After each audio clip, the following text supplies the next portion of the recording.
आराध्य सत्ता की पुण्यतिथि पर सच्ची श्रद्धांजलि यह हो।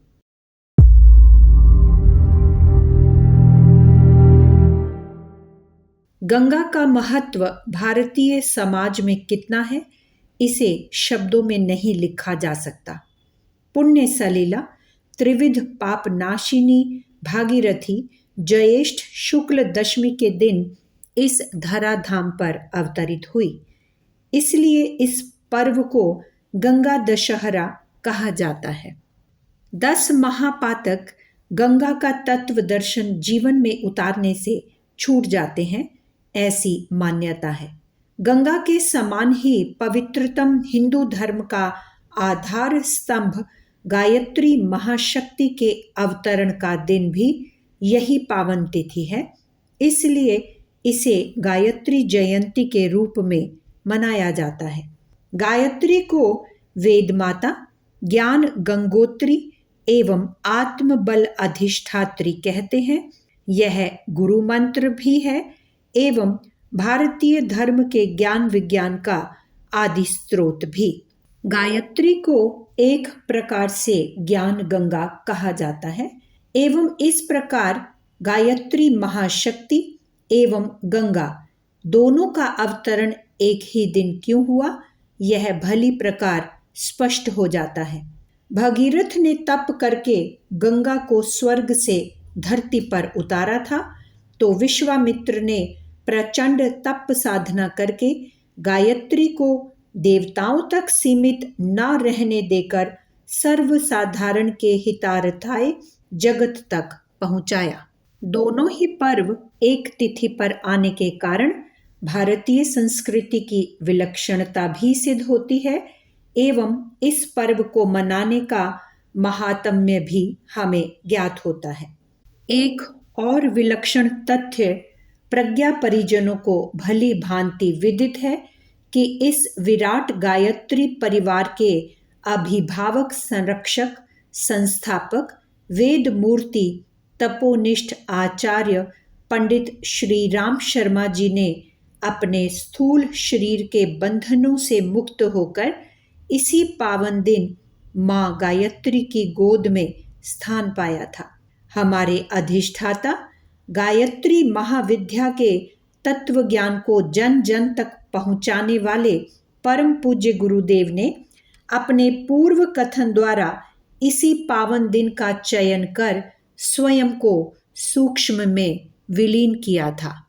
इस युग के भगीरथ एवं विश्वामित्र की संज्ञा जिन्हें प्राप्त है, जिनने 80 वर्ष की आयु में 400 वर्ष के बराबर जीवन जीकर एक अति मानवीय पुरुषार्थ कर दिखाया, उन आचार्य श्री के लिए और कौन सी श्रेष्ठ तिथि हो सकती थी स्वयं को अपनी आराधक मां भगवती गायत्री की महासत्ता में विलीन करने के लिए। प्रातः 8:05 पर 2 जून 1990 के पावन दिन आचार्य श्री ने अपनी 80 वर्ष की सुनियोजित यात्रा संपन्न कर महाप्रयाण किया था।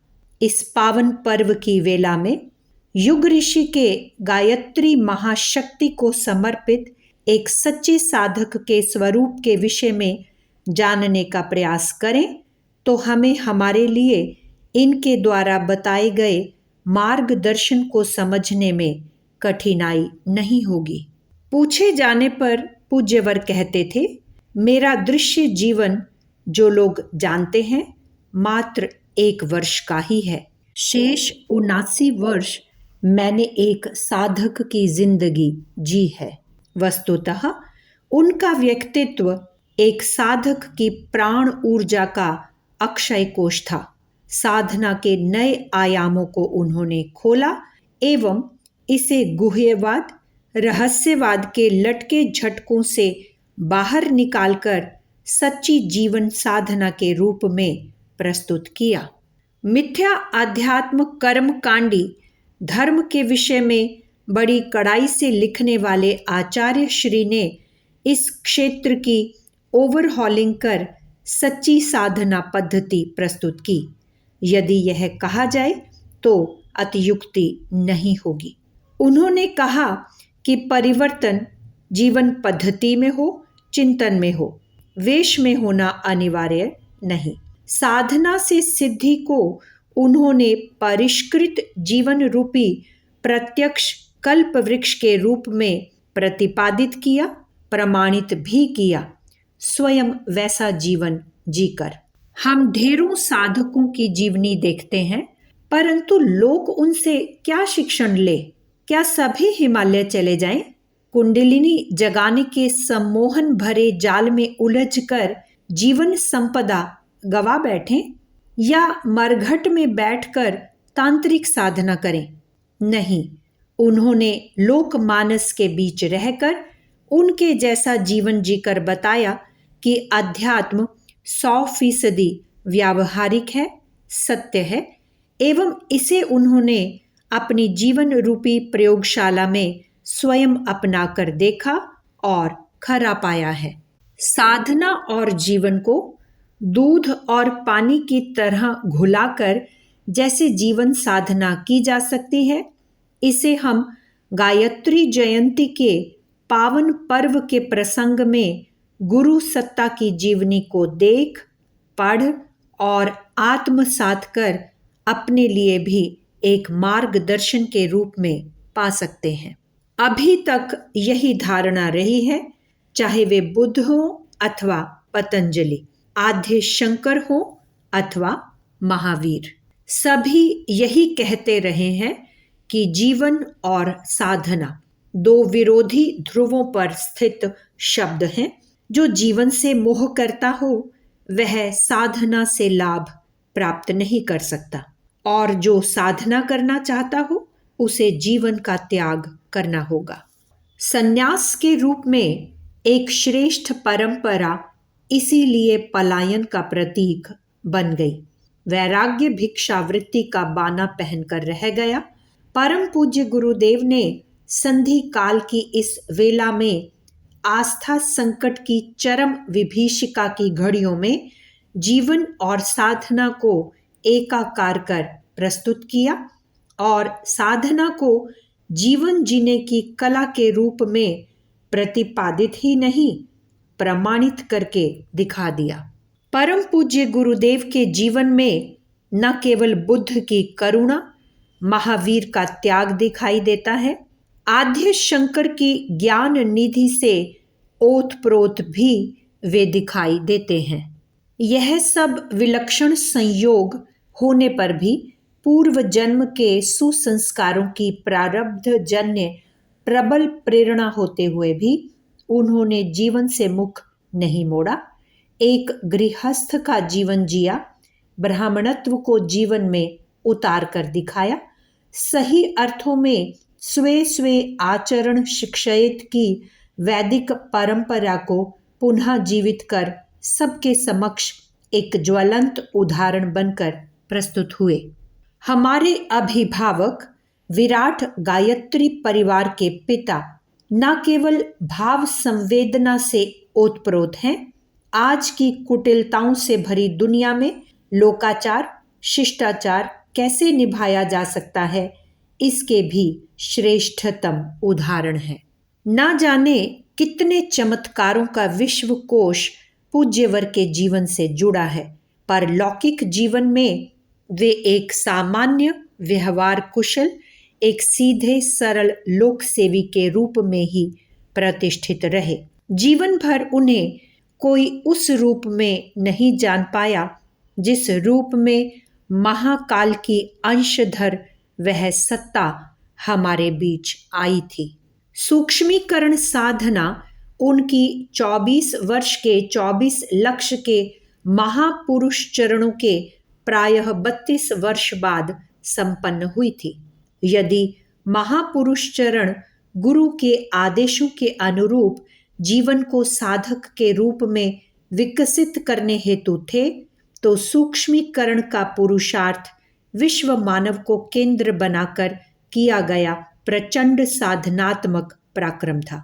विश्व की कुंडलिनी जागरण की दिशा में एक अभूतपूर्व प्रयोग था। उन्होंने लिखा भी कि इनकी उस साधना का उद्देश्य था जन जीवन के प्रत्येक क्षेत्र में अगणित भगीरथों का सृजन। इसी क्रम में 1988 की आश्विन नवरात्रि में उन्होंने युग संधि महापुरुष चरण की घोषणा की, जिसे 12 वर्ष तक चलना था, नवयुग के आगमन तक। आज जब हम साधना वर्ष मना रहे हैं, राष्ट्र के कोने कोने में अखंड जप प्रधान आयोजन संपन्न हो रहे हैं, उस महासाधक का पुरुषार्थ याद हो आता है, जिसने नर पामरसी, नर पशु सा जीवन जीने वाले हम सभी को नर मानव के रूप में रूपांतरित कर देव मानव बनने का पथ दिखा दिया। गायत्री जयंती की वेला में साधना के परिप्रेक्ष्य में अपनी गुरु सत्ता के जीवन क्रम का अध्ययन करने वाले हम सभी जिज्ञासुओं को उस युग भगीरथ का गायत्री साधक के रूप में सच्चे ब्राह्मणत्व को जगाने वाला स्वरूप समझ में आना चाहिए। ब्राह्मणत्व रूपी उर्वर भूमि में ही गायत्री साधना का बीज पुष्पित पल्वित हो वट वृक्ष बन पाता है। गायत्री ब्राह्मण की कामधेनु है। मूल मंत्र से जिसने अपनी शैशव अवस्था आरंभ की थी, उसने जीवन भर जीवन साधना की ब्राह्मण बनने की।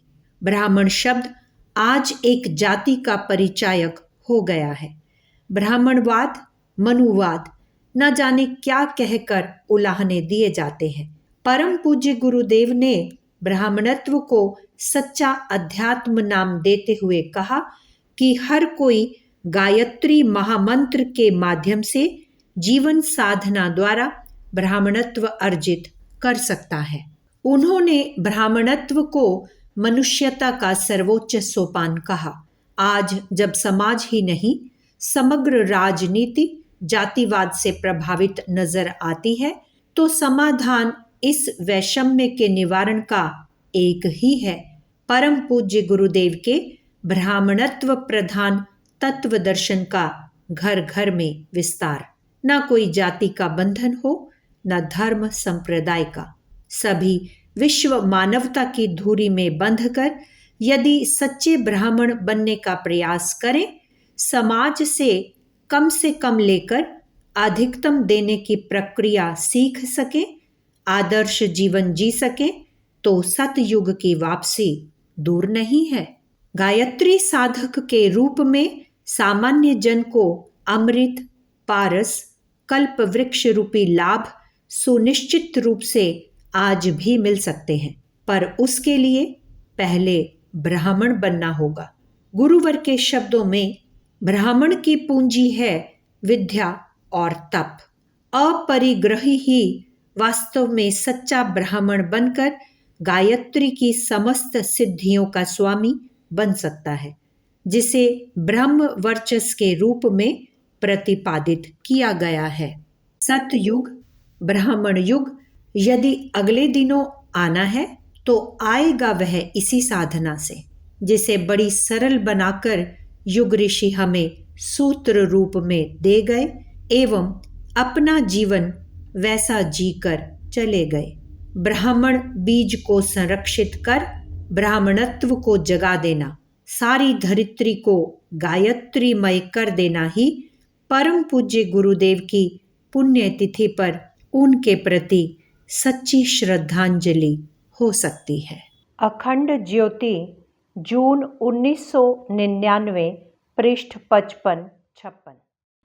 अगर आपको हमारी यह वीडियो पसंद आई हो तो हमारे वीडियो को लाइक करें, कमेंट और शेयर करें और हमारे YouTube चैनल ऋषि चिंतन को सब्सक्राइब भी कर लें।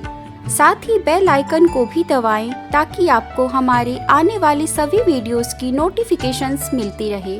धन्यवाद।